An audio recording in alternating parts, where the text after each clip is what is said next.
Welcome everybody today for Nature of Judaism. Due to the current events and in general people knowledge of the Judaism, it's always good to have a refresher, so to speak, and introduce people to. I'm Jewish myself. I'm coming from a community that's been kind of secluded for 2,000 years. We're called the Bukharian Jews in Central Asia.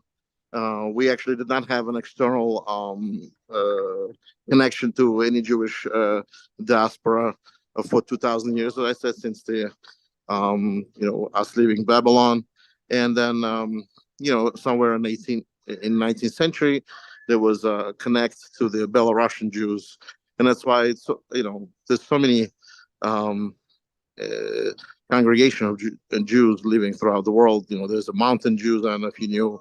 There is a Georgian Jews that are practicing completely different, sect of Judaism. There is a Karaism. There is Kipchaks. More of the Crimea Jews.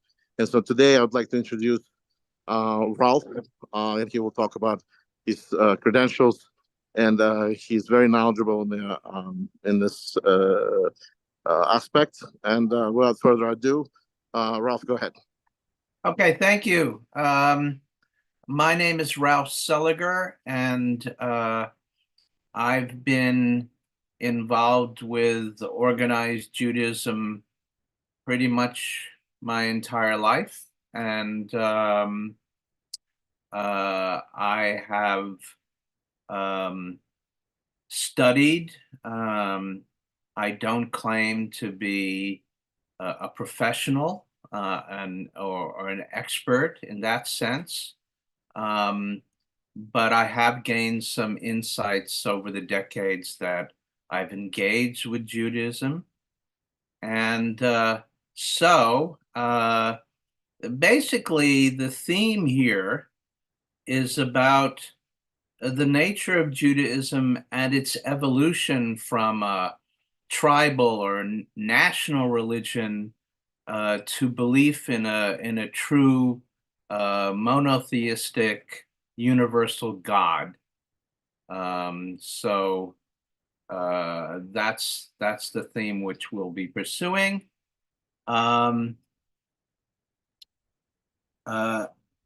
Judaism was actually a popular faith which attracted many people during the first century of the Roman Empire, of the first century of the Common Era.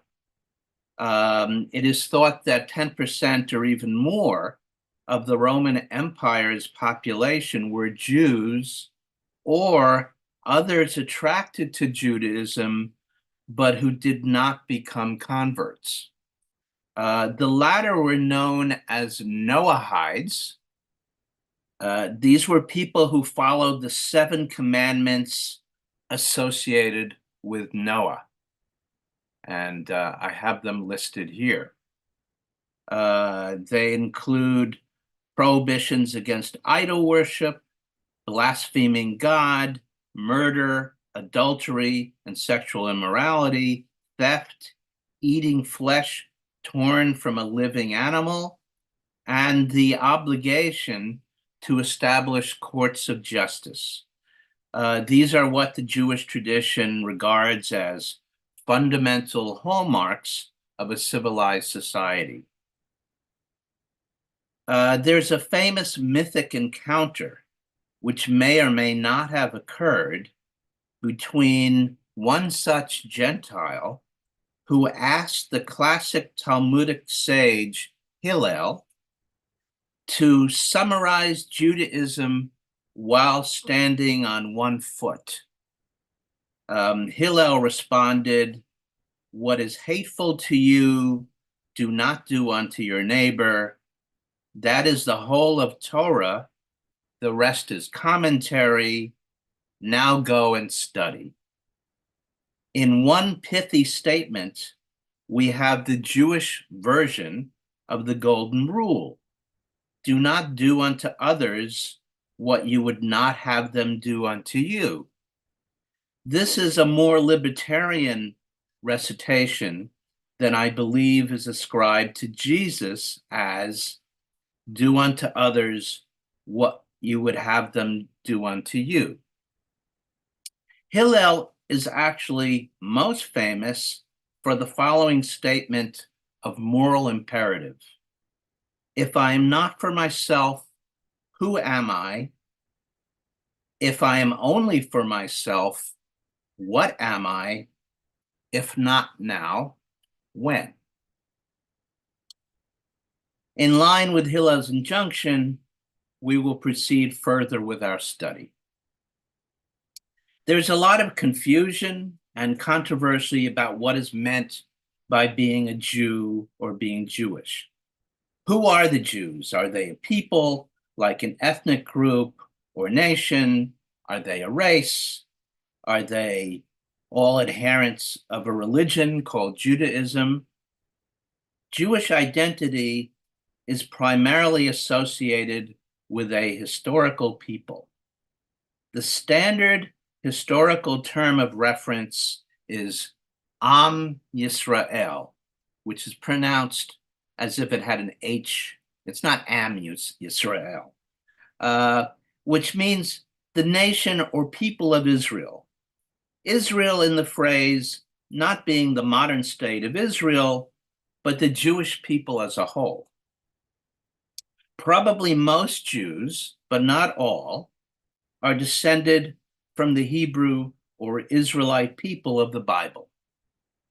There is some DNA evidence of this from tracing the Kohanic or priestly gene from the hereditary status of priest and Levite, which has been passed along even after the temple in Jerusalem was destroyed by the Romans in 70 of the Common Era.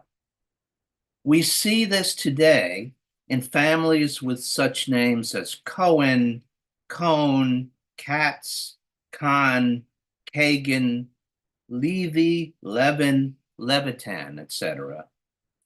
Most Jews are descended from the survivors of the southern Hebrew kingdom of Judah, which became the country of Judea in later centuries, regaining its independence in wars fought by rebels known as the Maccabees against the Hellenistic Seleucid Greek kingdom of Syria. And this is commemorated by the Hanukkah story to this day. Originally, there were 12 Hebrew-speaking tribes which formed united monarchy under the kingships of Saul, David, and Solomon, only to split into two, with 10 tribes in the northern kingdom of Israel or Samaria, and the tribe of Benjamin remaining with Judah in the south.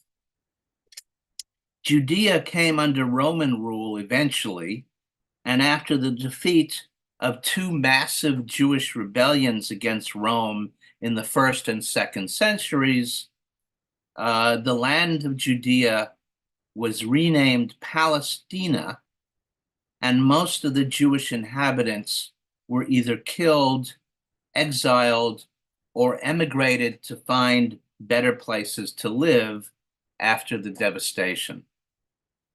Jews continued to live in what came to be known as Palestine, or the Holy Land, but only as a small minority. In only one instance that we know about, a foreign people were more or less compelled to convert to Judaism. These were the Edomites or Idumeans, neighbors of Judea, who were conquered by a Hasmonean king. The Hasmoneans were the ruling family that emerged from the Maccabees revolt. They led the Maccabee revolt. Herod was the grandson of a convert who married in his way into the Hasmonean family and wiped them out in fits of madness. But Herod, in his brutal way, was devoted to his Jewish faith and helped build up the Second Temple in Jerusalem, along with many other cities and fortifications. Here, this is a model of the Second Temple, sometimes called the Herodian Temple, which Herod helped expand. I mean, the temple was there, but he greatly expanded it. This is another view of it, including the courtyard and the altar. You see the smoke where the sacrifices were done.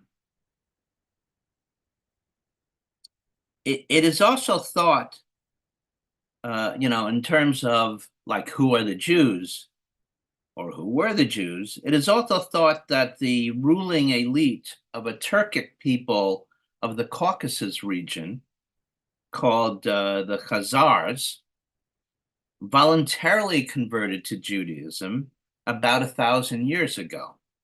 But this is clouded in mystery and legend. We really don't know.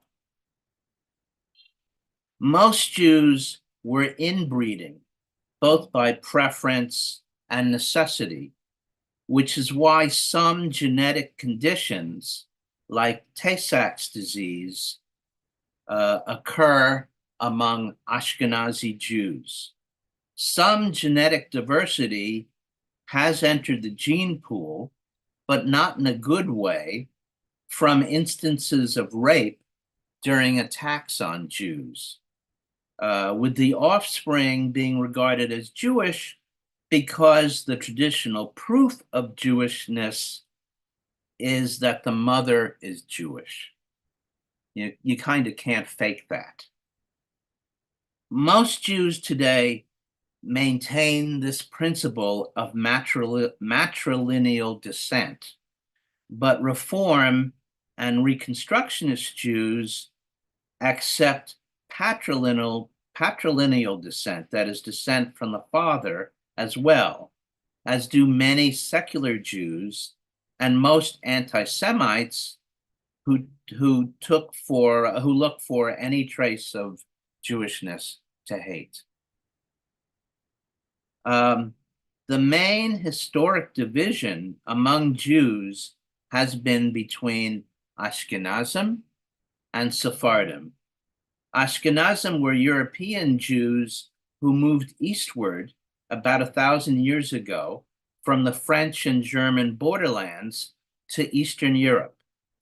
And they developed a language known as Yiddish, which is mostly based upon medieval Western German dialects with a large chunk of Hebrew-derived vocabulary. Sephardim began in medieval Spain, from where they were expelled by Ferdinand and Isabella in 1492. They settled in Muslim-ruled lands, mostly in North Africa, the Balkans, and other parts of the Middle East. Their language is called Ladino, based upon medieval Spanish with an admixture of Hebrew. Even though the earliest self-consciously Zionist settlers of what became Israel were mostly Ashkenazi, they adapted the Sephardic dialect of Hebrew as the official language of Israel. Now let's try a musical interlude of this Ladino Hanukkah song, Ocho Candelicas. Ocho Candelicas, 8 little candles for me, a song by Flora Yagada. Won't you sing along with us in Ladino?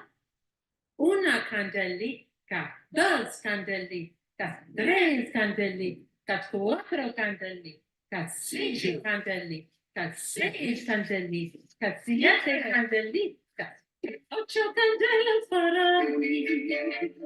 Hanukkah linda está aquí.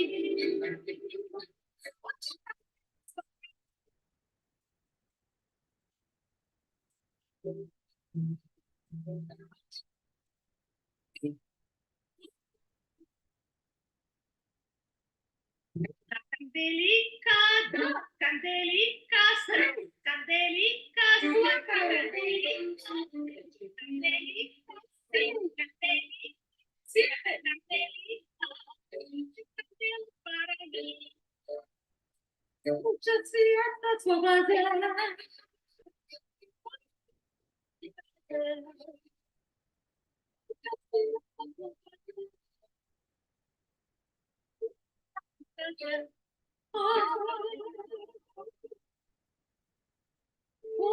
Candelitas, candelitas, candelitas, candelitas, candelitas, candelitas, mucho candelas para mí, muchas fiestas por tener.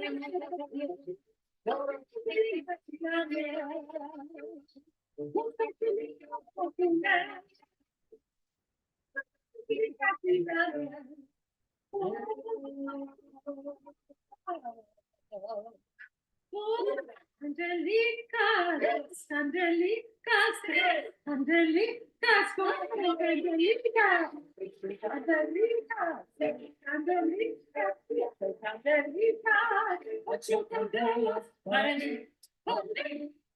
Uh, now to continue. So we've covered the Ashkenazim and the Sephardim. There were also other Jewish communities which developed in the Middle East and Central Asia, known collectively as Mizrahim, which is the Hebrew word for Eastern or Easterners, whose Jewish communal language is mostly Judeo-Arabic. There are also Central Asian Jews known as Bukharian or Mountain Jews that Zach told us something about. And they speak a language called Tat, which is derived from Persian. Okay, although very diverse culturally, all of those Jews worship with mostly the same liturgy, although the tunes differ, and they observe most of the same religious rituals and all of the same essential holidays.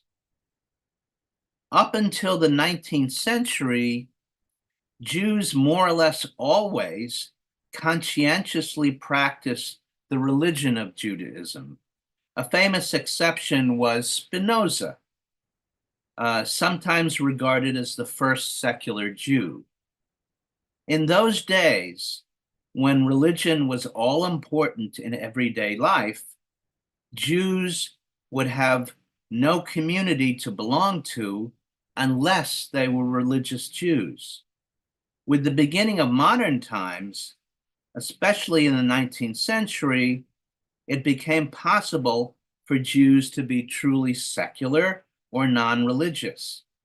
From that point on, there's the emergence of a secular Jewish identity, which develops secular Jewish culture in the form, for example, of Yiddish language literature, and also the beginnings of modern Hebrew language literature. Zionism was primarily a movement begun by secular Jews, as was the revolutionary socialist Yiddish movement known as the Jewish Workers' Bund, who flourished in Russia and Poland. They both began officially with inaugural meetings in the same year of 1897. I don't think I have to go into the conception of Jews as a distinct race, which was a basic premise of ultra-nationalist movements in Europe who didn't accept their Jewish minorities as a legitimate part of their nations. Eventually, this kind of thinking gave rise to Nazism and the Holocaust, which murdered a majority of Europe's Jews and destroyed historic Jewish communities in numerous countries. I wanted to stop here and see if there are any questions. Look at the chat here. How did such a decently large amount of Jews end up in Iberia? That's quite a long way from Levant. Um, well, Jews throughout Europe and the Middle East and Central Asia went a long way from the Levant. Basically, most Jews found living in the Levant, especially in ancient Judah, Palestine, not viable. I don't exactly know the trek that each group took, but they went far and wide. As I think about this, it probably had to do with the Roman Empire, because Iberia and North Africa at this time, as well as a lot of the Middle East, all belonged to the Roman Empire. So Jews would naturally go to other countries that were within the Roman Empire. To leave the Roman Empire was almost impossible. It's a very long way. So to some extent, that probably explains the answer. All right. In the 19th century, the caliphate changed in Iraq, and they found in the 9th century, and they found it comfortable to move to Iberia. Well, maybe so. Thank you. Okay. So biblical theology. And this is about the evolution of Judaism from a tribal national God of Israel to a universalistic monotheistic faith. In its earliest time, as described in the Bible, the Hebrew or Israelite religion, which was not yet Judaism as we know it, was centered upon the ritual sacrifice of animals and grain offerings to the Hebrew or Israelite God. So we've got that here. And in fact, before David conquered Jerusalem and Jerusalem became the capital of the Hebrew nation, you had various altars around the countryside. Probably the most well-known was at a place called Shiloh, which basically Shiloh, Mississippi, and I think there are other Shilohs in various parts of the country. Shiloh, that was made famous by the major battle that was fought there in the Civil War. Shiloh is named after Shiloh in the Bible. After David conquered Jerusalem, the temple was built there by his son, Solomon. It was destroyed during the Chaldean or Neo-Babylonian conquest of Judah in 583 BCE. It was rebuilt after the Persian king Cyrus issued the Edict of Restoration in 539 BCE, allowing the Jews to return from exile in Mesopotamia. It is with this restoration that we can begin to distinguish the Jews from their Hebrew ancestors. At this time, all Jews could be called Hebrews, but not all Hebrews were Jews, and most of the latter disappeared from history with the destruction of the northern Israelite kingdom by the Assyrians in 721 BCE. The Hebrew Bible refers to God with different names. Early names include El Shaddai or El, There's also Elohim, which is actually the plural of El, as if instead of referring to God, it was referring to gods in the plural. Adonai, my Lord, is the most common name for God, but Jews ascribe such holiness to the name that when not in prayer, they would refer to God as Adoshem or Hashem. Shem literally means name.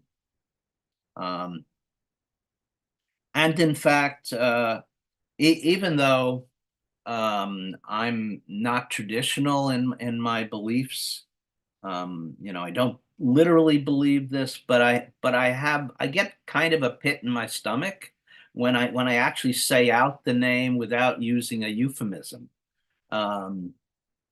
like Hashem, or instead of saying Eloheinu, our God, Eloheinu, our God, one would say Elokeinu.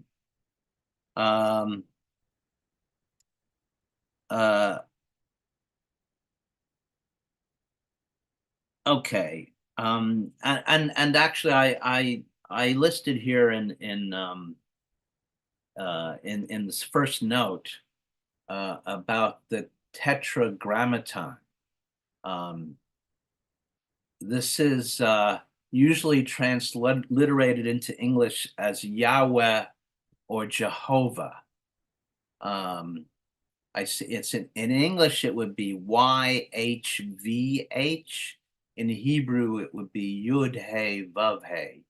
And again, with this principle of euphemism, so you're respecting the sanctity of the name so much that you use a euphemism instead of directly using the name.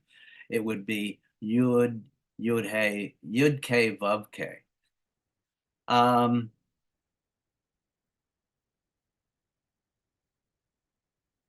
What we get from some of the readings and from some biblical scholarship is that the Hebrew God was the deity of the Hebrew people rather than considered the one universal God.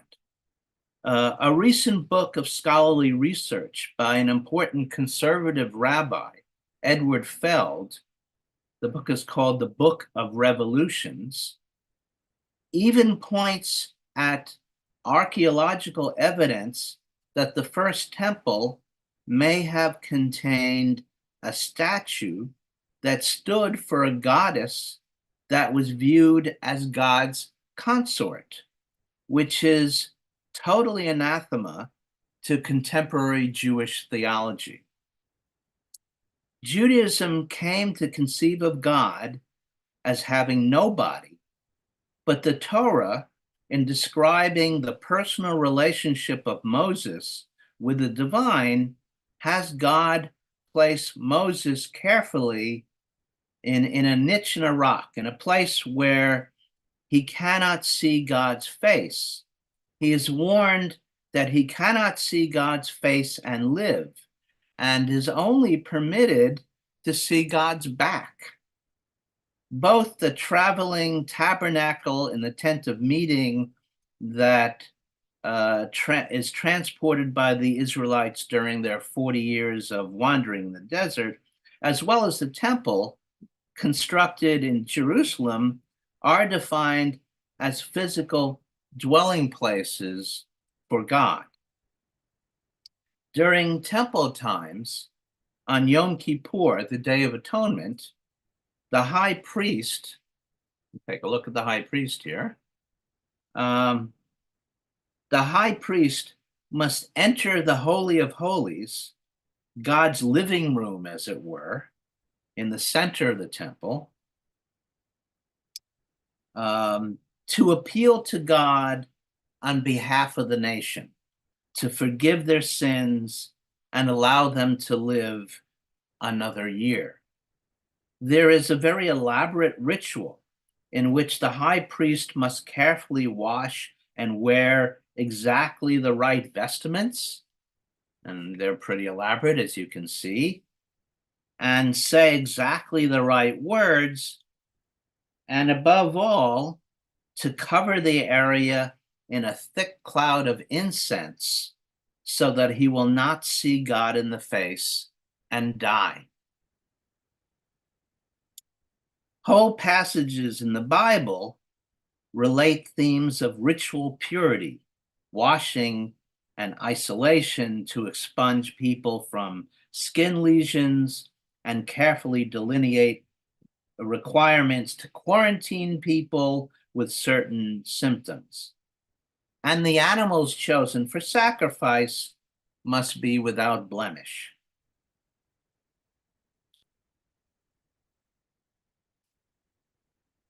The most recurrent theme in Jewish scripture and in prayer is that God has made a covenant with the Israelite people. This is the concept of chosenness, which is often misunderstood.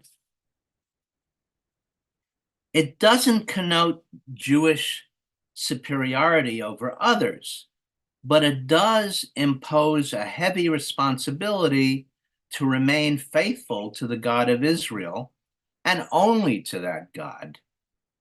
Idol worship and the worship of other gods is strictly prohibited and yet often occurs in the Bible with dire consequences. The power of the prophetic writings is in laying out a theology in which God punishes the people for their sins with national disasters, but promotes forgiveness, but promises forgiveness and restoration in return for true repentance. This vision is central to the evolution of the Hebrew religion to a true form of monotheism. These writings helped the Jewish people survive their exile in Babylonia from the kingdom of Judah and to reemerge as a national people when their return was facilitated by the Persian emperor.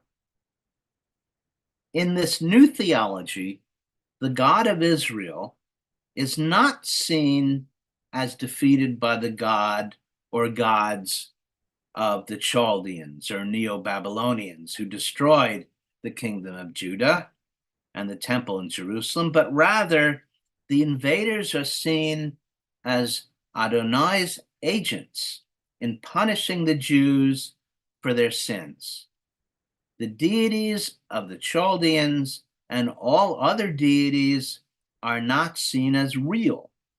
For the first time, the God of Israel is envisioned as the one true universal God. There's a question that may never have a concrete answer. Monotheistic movement and culture was not in the 14th century by Temple. Yeah, Akhenaten. But it's not really the same tradition. It's very speculative to feel that there's a connection there. There might be, but I'm certainly not equipped to say.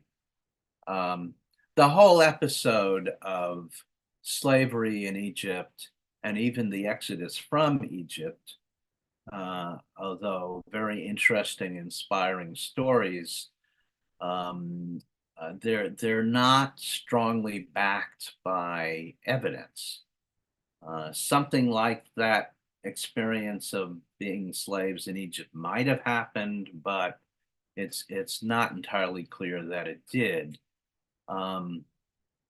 Once the Bible gets into the history of the tribes in the land of Canaan, in what became the land of Israel, then it becomes more real. It becomes, although not necessarily exactly written as depicted in the Bible, there's more evidence that, in fact, yes, the Hebrews did live there. They did fight wars and conquer other peoples, and they suffered defeats and all that sort of stuff. Okay, now Now, I want to talk about the Hebrew Bible versus the Christian Old Testament. As we know, Christianity began to emerge from Judaism about 2,000 years ago. Christian Bibles begin with the Old Testament, which is not identical to the Hebrew Bible, although it's certainly very similar. They are mostly the same, but certain differences have to do with how they are edited and how the texts are translated. The Hebrew Bible is known by the acronym of Tanakh. The CH should be pronounced like a KH, a k sound, guttural sound. And that's generally true when Hebrew names and words are transliterated. Okay. The Tanakh stands for Torah, the first 5 books of Moses. That is the 5 books of Moses, which are the first books in the Hebrew Bible. The next section is called Nevi'im, prophets, and after that it's Ketuvim, which are writings or scriptures. So Tanakh itself is an acronym of those 3: Torah, Nevi'im, and Ketuvim. The Protestant Old Testament has the same books as the Hebrew Bible, but puts them in a different order, emphasizing chronology. It places the book of Ruth between Judges and 1 Samuel because Ruth is King David's great-grandmother, and David is introduced in 1 Samuel. The Tanakh places Ruth in the Ketuvim, in the writings section, where her scroll accompanies the other Megillot, or scrolls, the Song of Songs, Lamentations, Kohelet also known as, in English as Ecclesiastes, and the Book of Esther. The Old Testament ends with the prophets. The last book is Malachi, who predicts Elijah's return before the day of the Lord, or what came to be thought of as the Messianic age. Tanakh readers know that Nevi'im, prophets, appears in the middle, followed by Ketuvim. Here, the last words fall to King Cyrus of Persia in Chronicles, whose edict tells the Babylonian exiles, "Any one of you of all his people, let him go up." That is, let him go home. Thus, the 2 Bibles tell a different story. The Christian Old and New Testaments focus on salvation at the end of days. The Tanakh speaks of returning to the homeland, the land of Israel. Judaism emphasizes the Torah, the 5 books of Moses, which is read in its entirety in either annual or triennial cycles. Each Torah reading is accompanied by a reading from the prophets, the Haftarah. Christian readings focus on the prophets, and the Old Testament selections are accompanied by New Testament readings. In most churches, the Bible is read in the vernacular. In the synagogue, it is chanted in Hebrew.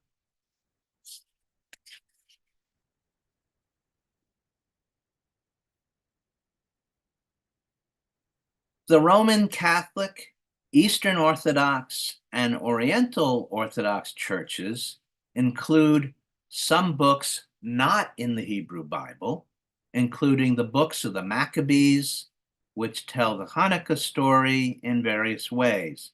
The Hasmonean kings were unpopular in traditional rabbinic Judaism.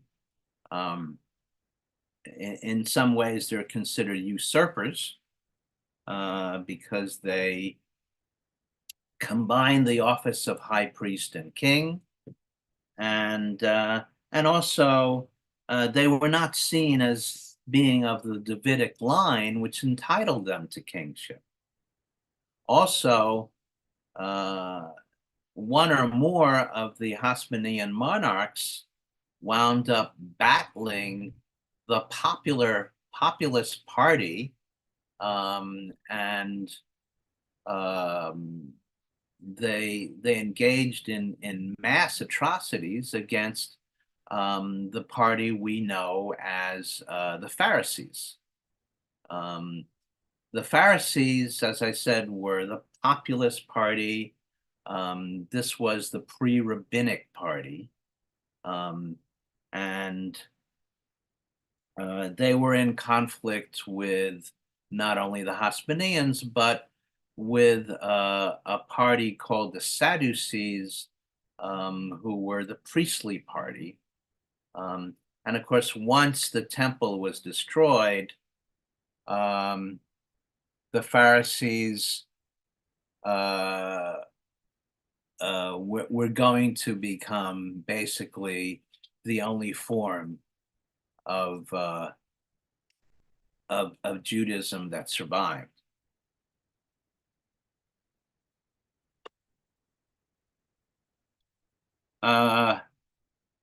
There's the Jewish conception of the Messiah. The Messiah, known as Mashiach in Hebrew, came into Judaism as a concept via Persia. The Messiah would be a deliverer of the people of Israel from foreign domination, especially if he is of the Davidic royal line. In ancient times, he was conceived as a war leader, such as some of the charismatic leaders who led the rebellions against Rome. The most famous is Bar Kokhba, who led the Second Great Rebellion of 132 to 135 of the Common Era. And he was hailed as the Messiah by the great rabbinic sage Akiva after he won some impressive victories over the Romans and recaptured Jerusalem. But in the end, he and his armies were crushed by the Romans.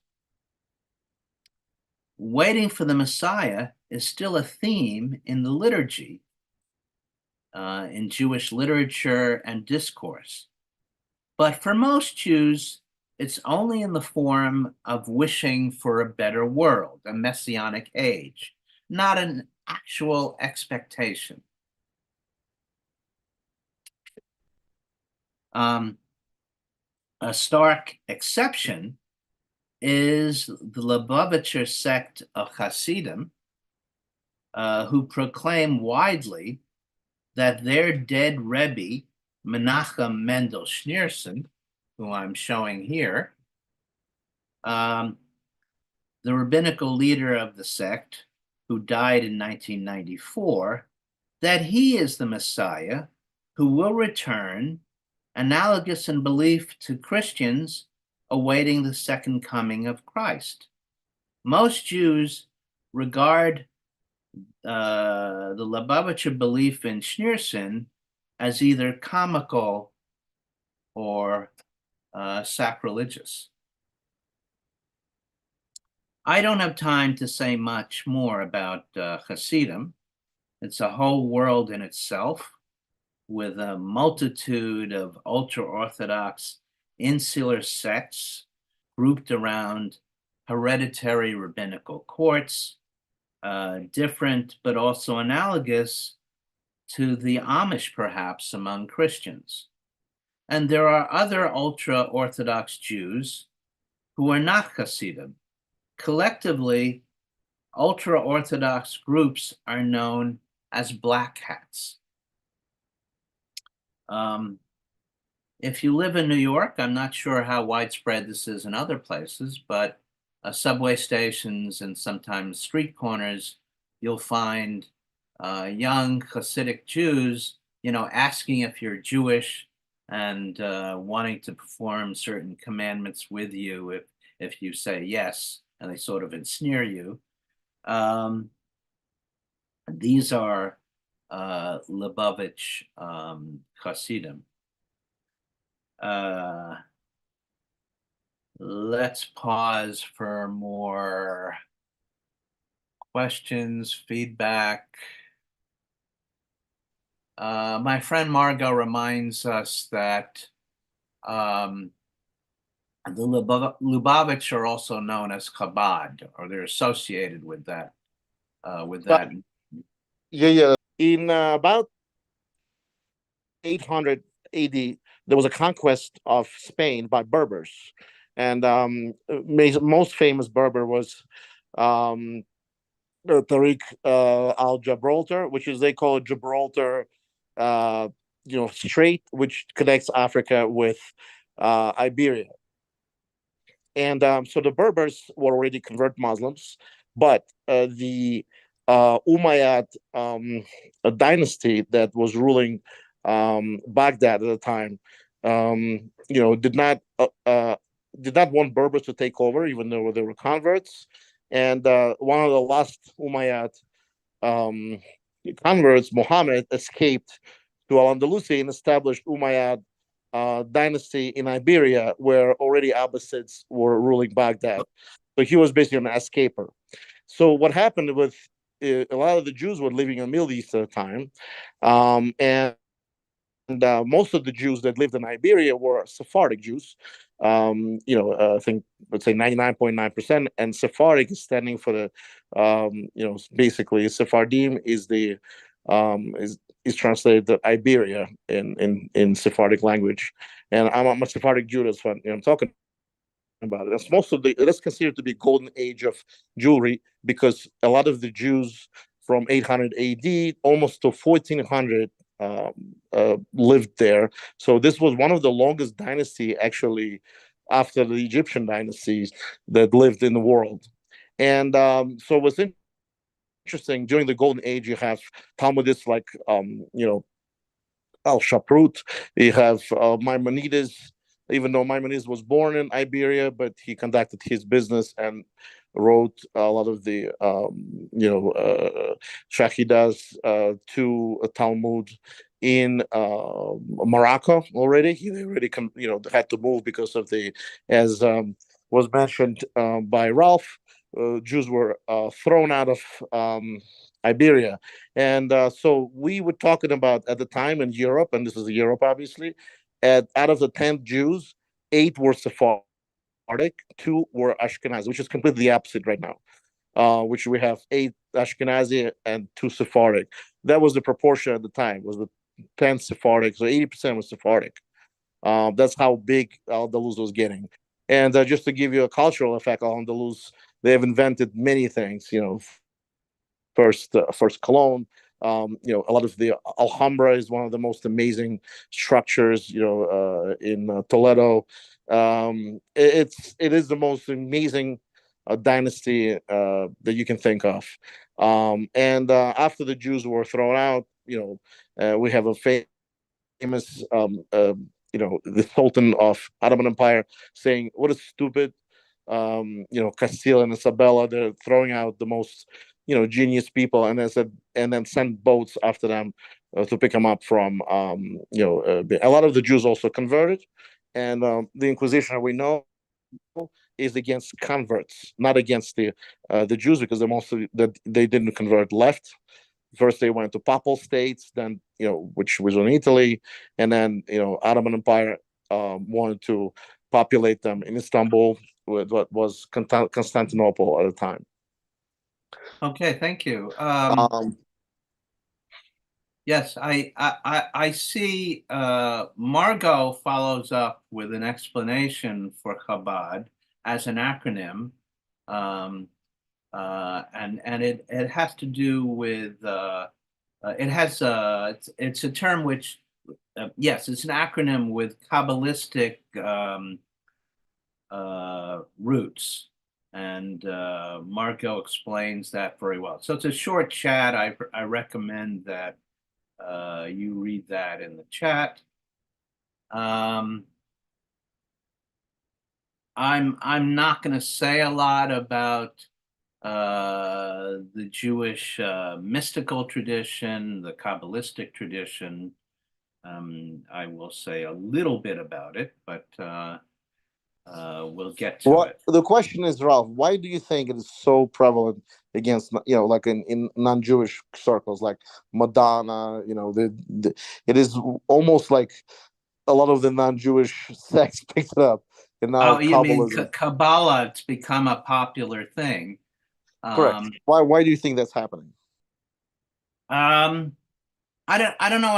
I guess it was something that could be packaged and sort of sold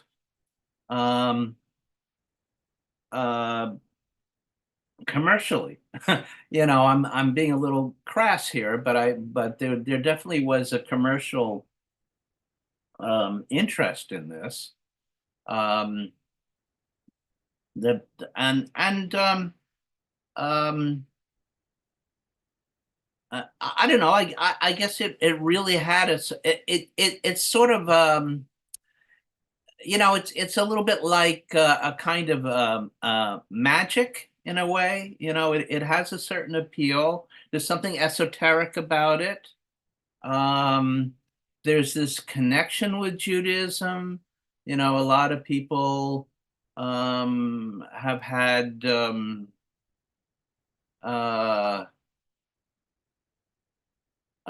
yeah, I don't know. A lot of people have good associations with Judaism, but are not interested in becoming Jews.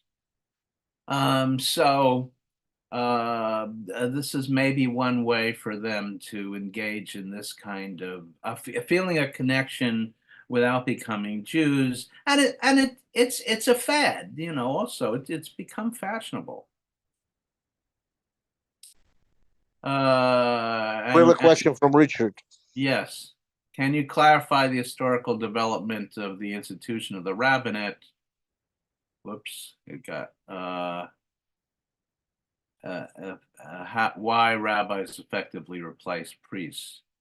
Also, answer why many Jews lived in Spain. There were already significant communities of Jews in Visigothic Spain since the Arian Visigoths all became tolerant, were more tolerant than neighboring Catholics, and well, I'm not clear on this detail, but you can read what Richard suggests as to why Jews wound up populating Iberia in large numbers. The historical development of the institution of the rabbinate, as I said, in a very cursory sort of way, the rabbinate, the rabbinical Judaism is an outgrowth of the Pharisaic version of Judaism, which involves study and emphasizes the law and evolution of law. And and this is in contrast to the priestly party, which of course focused on the priestly rites in the temple, the sacrifices. Now, once the temple was gone, as of 70 CE, it was much easier for the Pharisees morphing into the rabbis or the rabbinical party to have their sway.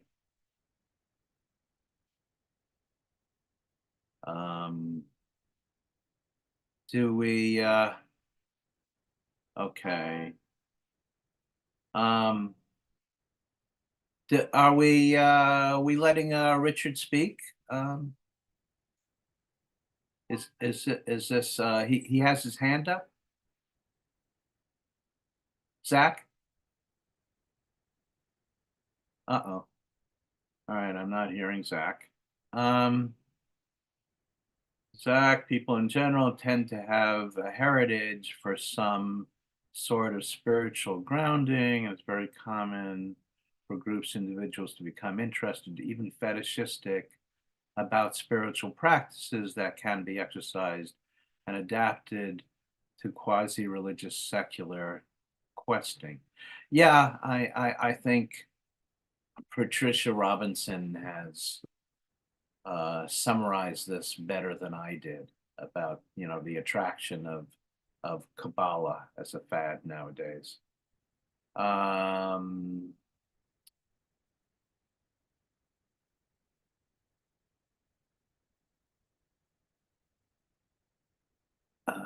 Okay, so I'm close to 2/3 of my way through. So let me proceed now. Okay, so I was exploring the Jewish conception of Messiah. Now let's talk about halacha, Jewish law, especially as related to ritual observance and the commandments, or the mitzvot. And a good place to start is kashrut or kashrus, the rules around being kosher. There's an episode of Sex and the City with Charlotte and her Jewish fiance eating at a restaurant, and he orders lobster. Charlotte is studying to convert to Judaism in preparation for marrying him. And she's shocked by his ordering a blatantly non-kosher dish. But his boyfriend reassures her, it's all right, I'm conservative. Actually, it's not all right for a conservative Jew to eat a biblically prescribed food like that, certainly not to invoke his conservative Jewish identity to justify that. It's not that he'd be excommunicated, but many and maybe most conservative Jews don't eat shellfish or pork products. And most conservative Jews are not strictly kosher outside of the home, but others keep kosher within the home. Possibly most keep kosher within the home, so that strictly kosher people will feel comfortable eating there. That scene in Sex and the City, without it would have worked fine if he had said, "Don't worry, I'm reformed." Eating kosher is not just about not eating shellfish or pork products. It's about not mixing dairy foods with meat or poultry, and eating only meat or poultry slaughtered and prepared in a ritually prescribed way. This also means maintaining a separate set of dishes, pots, pans, and utensils for dairy and meat meals. Fish, other than prohibited seafood, fish with fins and scales, are considered parav, neutral, and may be eaten with either set of dishes and either milk or meat foods. Reform Judaism began in 19th century Germany and a little later in North America and England as non-halachic movements. During the 1880s, the Reform movement in the US held an initial national conference, and served shellfish and or pork at a meal. This shocked a number of the rabbis attending, and they walked out. Although they wanted to start a non-Orthodox stream of Judaism, they felt this was going too far. This is more or less how conservative Judaism began, as a more traditional split from Reform Judaism, seeking a middle ground. Unlike Reform, conservative Judaism has never rejected halakha, but it interprets it more liberally. For example, the halakhic prohibition against traveling beyond a very limited distance that one can walk on Shabbat and also on the most holy of holidays was modified by a conservative rabbinic ruling to allow Jews to drive to synagogue on those days, on Shabbat and on other holidays. But even Orthodox halakha allows Jews to travel in an ambulance or otherwise violate strict prohibitions, like using a phone, in order to preserve health or life. The historical precedent for this rule was set early in the Maccabean Wars against the Syrian Greeks. The enemy attacked a Jewish camp on Shabbat, and the Jews died rather than violate the strict prohibition on work, if they resisted by fighting. So this exception was made in the law to preserve people's lives. Reform Judaism emphasizes the ethical teachings of the prophets, and Reform originally moved away from the concept of Am Yisrael, of the Jews as a historic people. They didn't want to be accused by the non-Jewish majority of having a loyalty other than to the countries they were citizens of. This is the reason why most Reformed Jews rejected Zionism until the horrors of the Holocaust became known. Orthodox and conservative services and liturgy mostly resemble each other. Reform liturgy tends to be quite different, including more English, with services being much shorter. The main difference one would notice immediately between an Orthodox and conservative service is that the former has separate seating for men and women. Conservative services nowadays are often led by female rabbis and cantors, as are Reform and Reconstructionist services. But women are making strides toward equality in Orthodox communities as well, with signs of change in this regard on the liberal edge of Orthodoxy. People often read the Old Testament and think that this describes Judaism today. Obviously, the sacrificial rites in the temple no longer occur. Judaism today is summed up in three things: prayer, study, and performing good deeds. A central tool of study for religious Jews is the Talmud. The Talmudic and you have and beyond the Talmudic tradition, beyond the Talmud as a document, as a scripture, you have, well, it's not scripture exactly, but it's a document. The Talmudic tradition is the Talmudic tradition of discussion and debate on applications of the law, both in ritual and in everyday life. You see here the various layers of Talmudic commentary on this page, and it shows you that you have a whole compilation of commentary where people of different the sages of different generations, even of different centuries, are sort of in conversation with each other, which is a very interesting aspect of Judaism.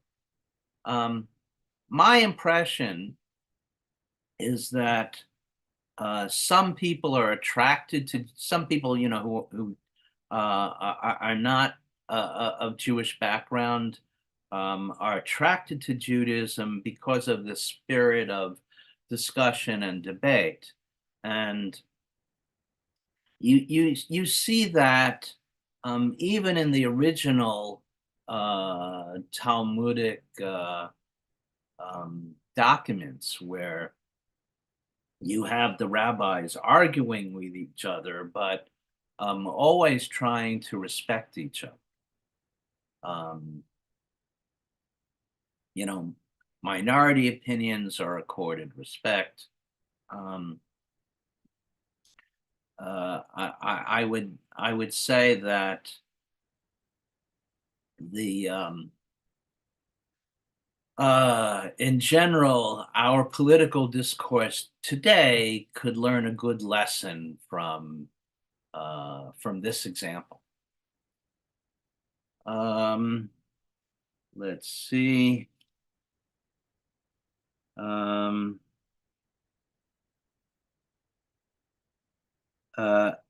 Okay, so references are made to biblical passages as, quote, proof texts for their arguments. But Jews are mostly not fundamentalists in a way that we might see some Protestant preachers today basing their views of the world on exactly what is written in the Bible, especially in the Old Testament. For example, the injunction to take an eye for an eye, a tooth for a tooth, is not literally observed in Judaism. This is understood as saying that the punishment should fit the crime.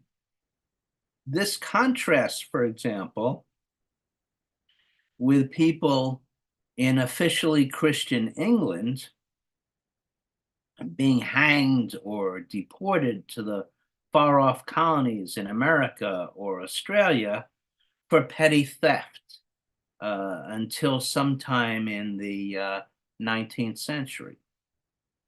And most Jews, even many Orthodox Jews, are horrified by the depictions of brutality and mass murder enjoined in certain episodes of the Hebrew Bible. So let's go back and look at the chat, see if there's more here. All right, I don't know anything about the sciatic, about not eating meat around the sciatic nerve. I don't even know what the sciatic nerve is exactly, but okay. Reform Judaism, Richard is saying, Reform Judaism has made numerous changes over time. It certainly has. Reform Judaism of the 19th century of Geiger and Holdheim was much closer to secular Israeli Judaism than more current iterations of Reform Judaism. That's certainly true. I was surprised that Jewish women know whose families were originally from Germany, eat all pork products, and in fact serve began for Thanksgiving on New Year's Eve.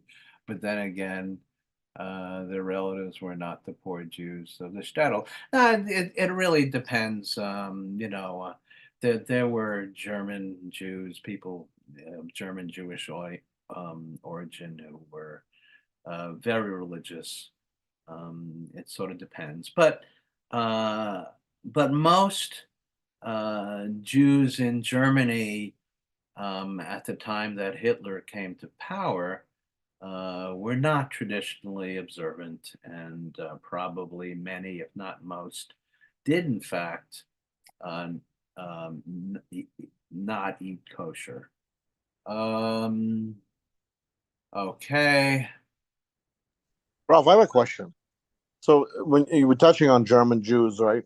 So Yeah. in comparison, in Germany, and I could be wrong, there was about, let's say, 300,000 Jews living in Germany during the World War One. There was a special division of German Jews that fought on the side of Germans. They were as German as it could be, right? The first they were saying that before we're Jews, we're Germans. So all this stuff that they tried to assimilate really, great into the society. Why didn't they play even in a normal German has when Hitler was trying to convert everybody to hate Jews? When look, all these Jews. I mean, we have Albert Einstein.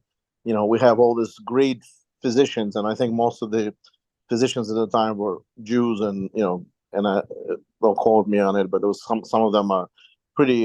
Neymar was at the beginning of the development of the nuclear weapon. A lady physician. It was a very big movement amongst Jews to be educated.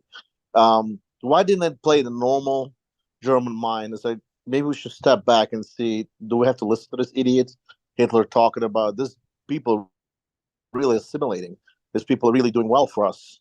As Yeah. also Germany. Go ahead. Well, uh, German Jews actually were more integrated than you're even saying. They didn't fight in World War I in a separate division. They fought in integrated units with anybody else. And in fact, I think statistically, they served at a somewhat greater proportion of the Jews in the population than non-Jews even, including in combat. Um, and you have an age-old prejudice, and things happen that the German population went through a lot of bad stuff, with the suffering during World War One, with the defeat, with the terrible reparations that the Allies forced upon them. That And then later on there was the Depression.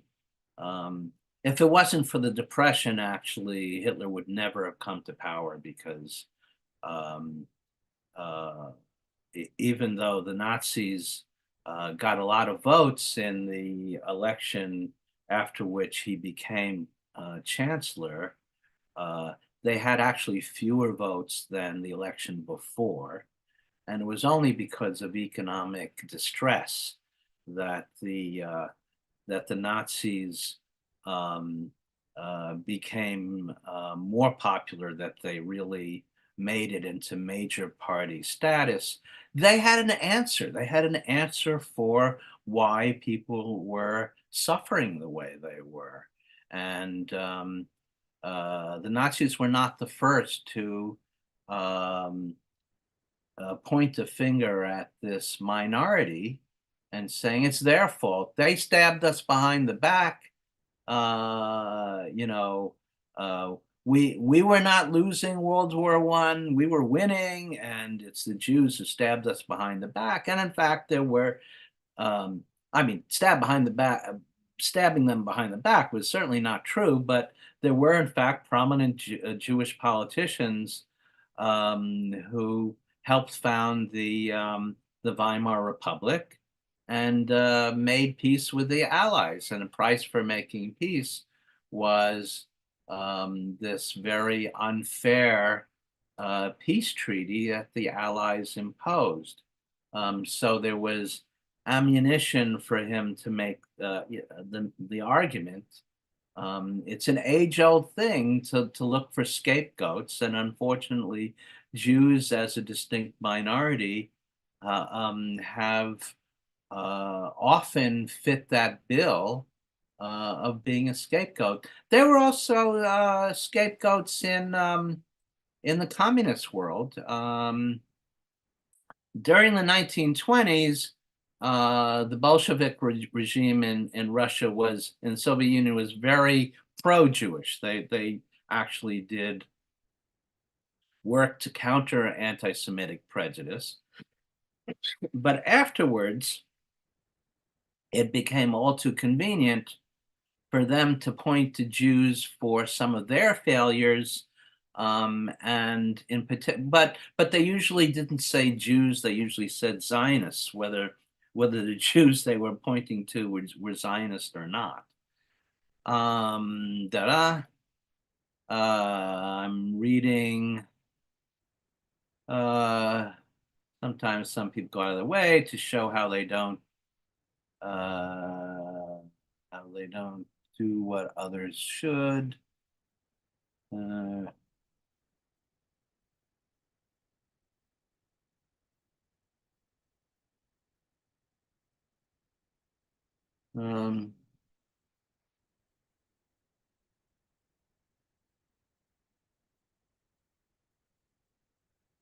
Oh, okay. This is more detail on kashrut than I want to get into, but you could read some of these chats. Richard asked, why do you believe that Haskalah widely passed the Sephardic Mizrahi world by such that there is no conservative reform in those communities?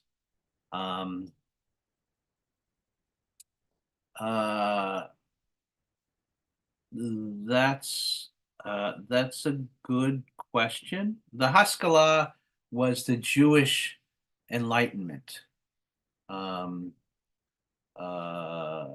Basically, starting around the 18th century, or some people might trace it to beginning with Spinoza.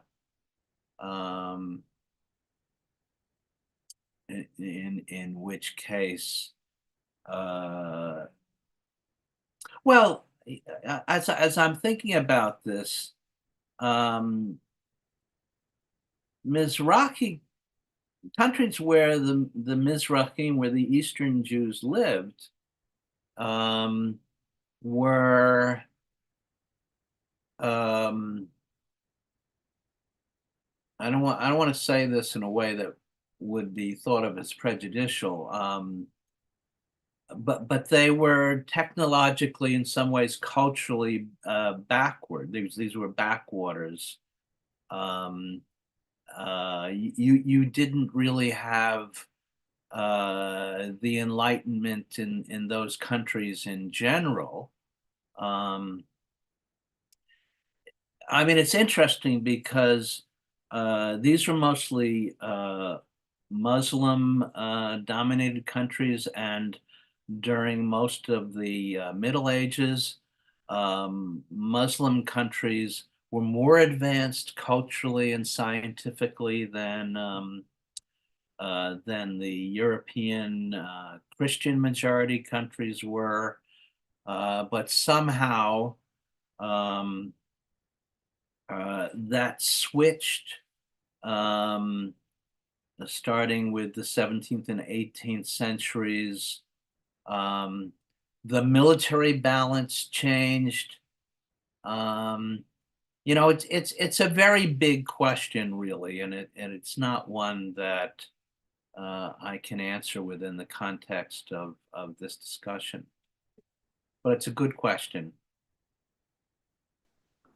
Hi, I'm sorry for the echo, bad location, but I just want to sort of add a little bit of gloss to a few of the points.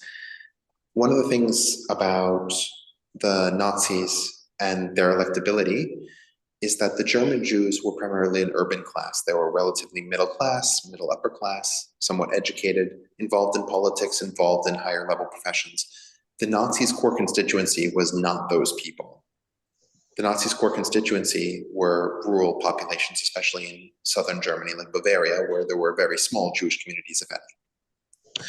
So the interaction that would have given rise to a German non-Jewish consciousness of the Jewish relevance in the German political story it did exist, but it existed in large cities like Berlin, like Hamburg, like Mainz, but it didn't exist in these areas that tended to vote more conservatively. And so it didn't actually affect the voting patterns that we would have seen in the rise of the Nazis. In addition to everything that Ralph said that was spot on. I also wanted to sort of draw an interesting distinction with the Haskalah, because the Haskalah started in Germany, certainly, but it spread through newspapers and commentaries and discussions all the way into the Russian Empire, into places where it wasn't native. But yet the Russian Empire's Jews had a huge reaction to the Haskalah, such that you had the formation of the Bund movement, the autonomous movement, the large-scale incorporation of the Zionist movement within the Russian territorial space.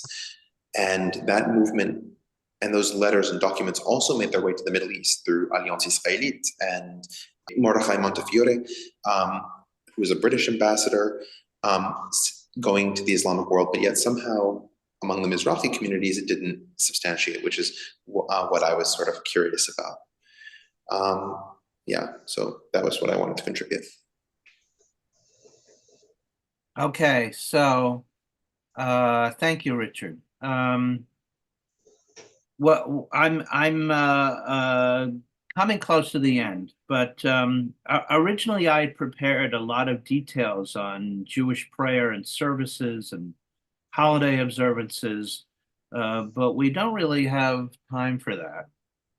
So I'll provide a very rough summary. And let's see what I got here. Okay. I'll give you some of these slides are pertinent.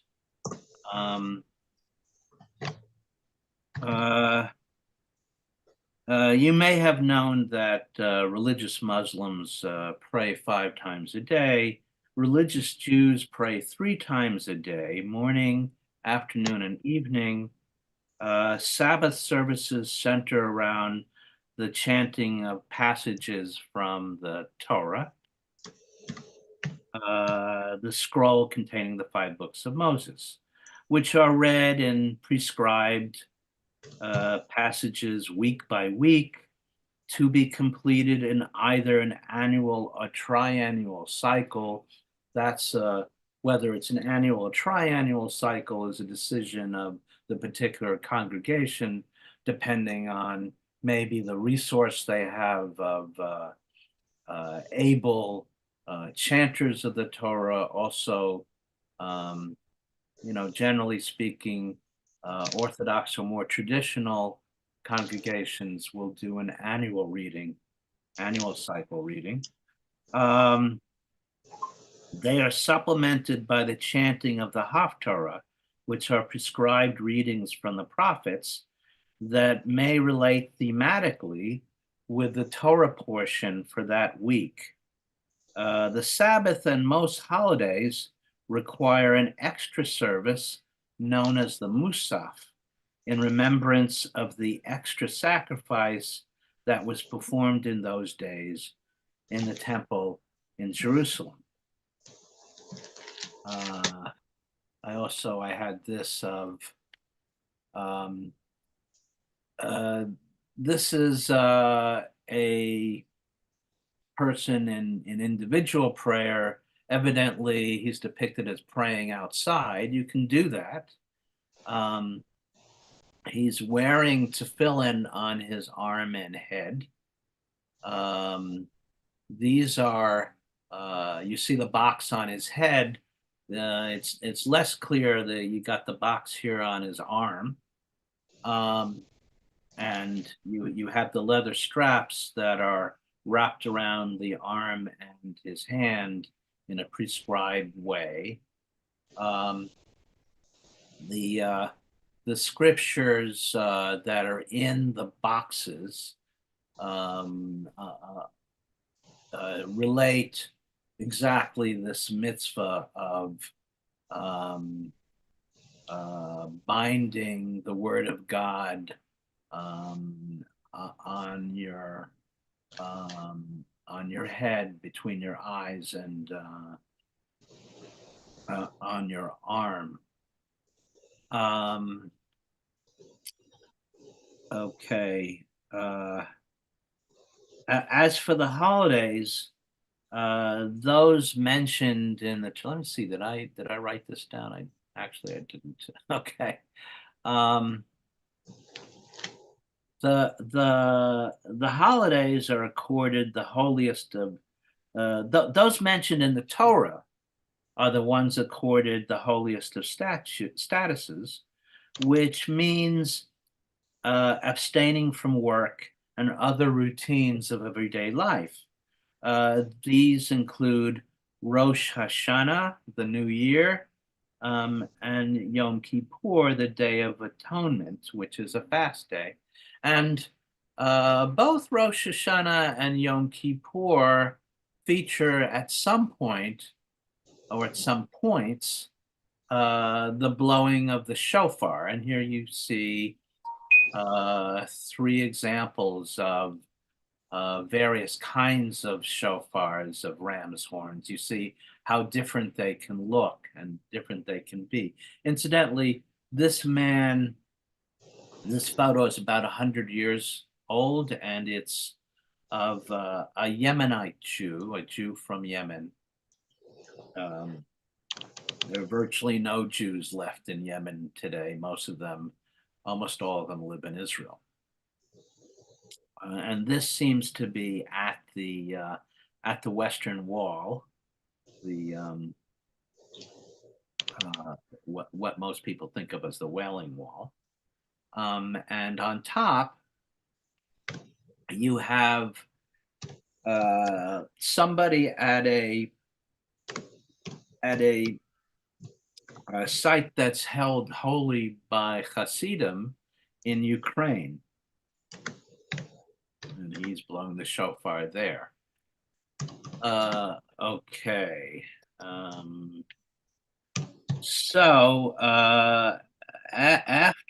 Immediately after Rosh Hashanah and Yom Kippur, which are separated by about 10 days, and these are known as the days of awe, when people are trying to repent and convince God that they're okay.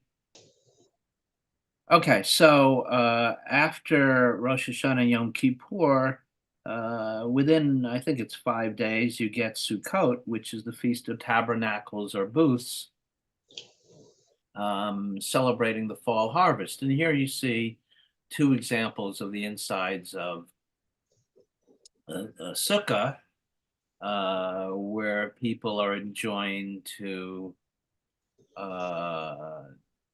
sit and have meals, or at least sit down and say Kiddush, over the wine or grape juice, and break bread. Say, you might have to do it like real quick if it's raining, because a part of the thing with the sukkah is that it's semi-open to the sky. You're in the evening, you're supposed to be able to see some stars. Okay, so there's that. Then there's Shavuot or Shavuos, which commemorates the Israelites receiving God's law and accepting the covenant at Mount Sinai. It's Jews meet traditionally in a Tikkun Leil Shavuot. They study at night, in parallel to the people of Israel, the Hebrews, waiting for Moses to come down from the mountain with the tablets of the law. Then there's Passover, Pesach, commemorating the exodus of the Hebrew slaves from Egypt. Two fun holidays that are not accorded the highest level of holiness, and this might surprise people, are Hanukkah, remembering the miracles of the Maccabees' victory over the Syrian Greek oppressors, and the actual miracle that the rabbis like to emphasize, which is that one day's supply of oil was supposed to have lasted 8 days until new oil could be supplied to kindle the menorah in the temple that was newly liberated and being rededicated. And then there's Purim, the Jewish Halloween, with dressing up in costumes and copious alcohol consumption encouraged to celebrate the mythic triumph over a genocidal anti-Semite. So this is the Megillat Esther, the book of Esther is read on this holiday, and you're supposed to be sort of so drunk that you confuse the name of Haman, the bad guy, with Mordecai, who's Esther's uncle, who's the good guy. Whenever the name of Haman is read in the scroll, you use these noise makers. You make a lot of noise to drown out the name of Haman.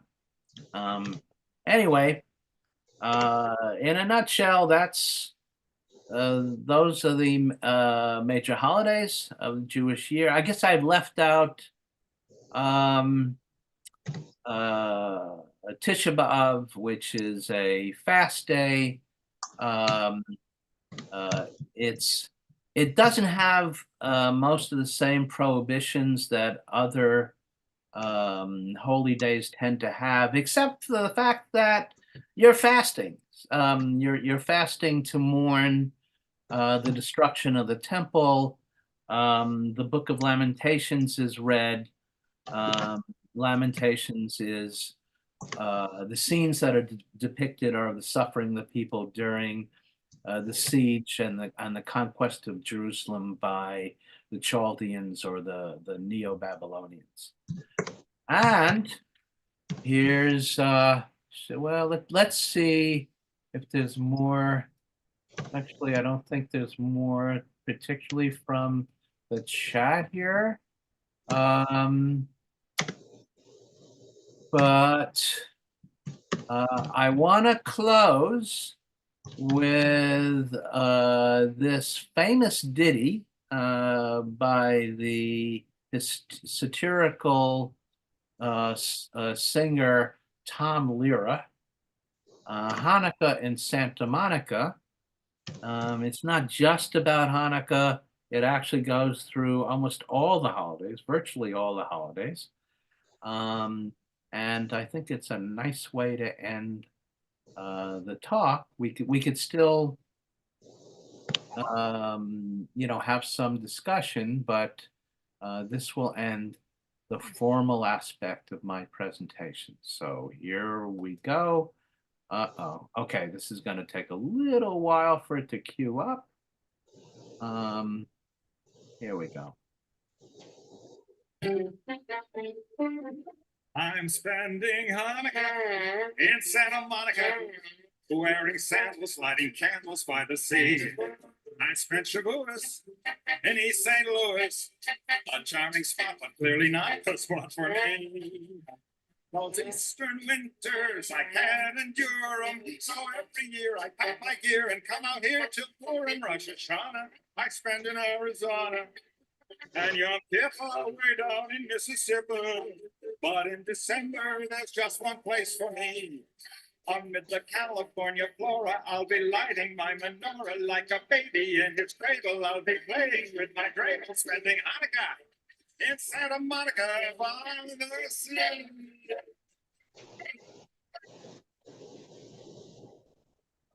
I'm spending Hanukkah in Santa Monica, wearing sandals, lighting candles by the sea.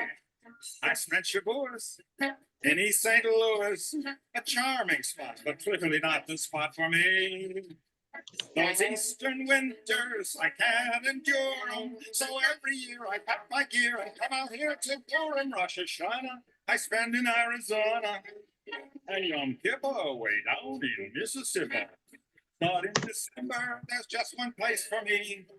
Amid the California flora, I'll be lighting my menorah like a baby in his cradle. I'll be playing my cradle. Here's the Judas Maccabeus. Boy, if he could only see us spending Hanukkah in Santa Monica by the sea.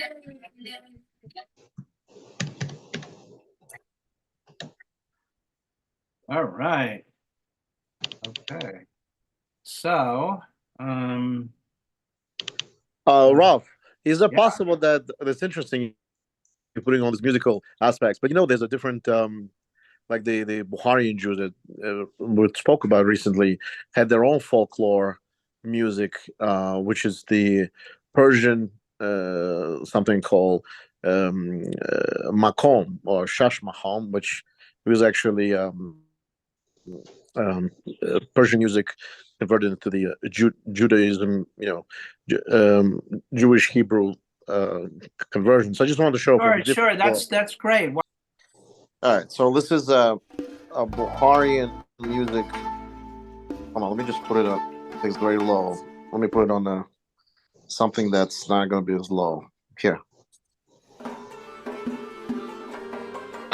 It's very low, yeah, right? You guys barely hear it. Well, you can hear. It's not very loud, but Let me see if I can put it on. Mm-hmm.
So just wanted to play that for a second. I mean, I'm sure there's other music that people different Jewish music. Obviously, you have a Sabra Israeli, obviously, folklore, and then there's a Polish, Russian music, Jewish music as well. Very very famous, and a lot involved with the using violin and the harmonica.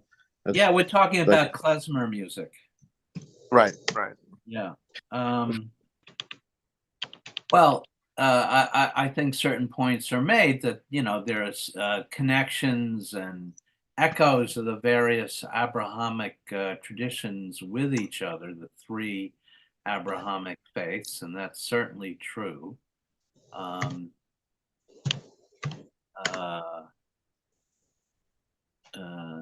Judaism is the oldest, sometimes called the mother faith.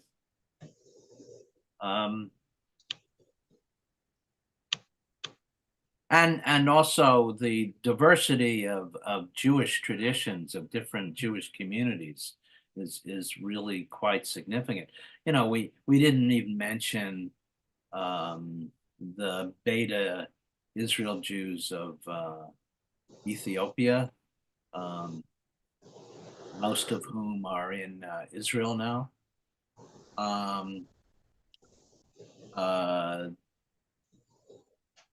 think they're called Beta Israel. Maybe they're Beta something, which means like house of. There's also I think they're called B'nai Israel Jews from India. Yeah, that's right. Or the sons of Moses. You're right. And then there's also Kaifeng Tiamin Jews in China, but I don't know. Well, there was an old established Jewish community in Kaifeng, China, but they basically have disappeared. Although some people believe they can find traces of a Jewish face in some Chinese. Zhou Enlai, who was Mao Zedong's second in command, was said to be of that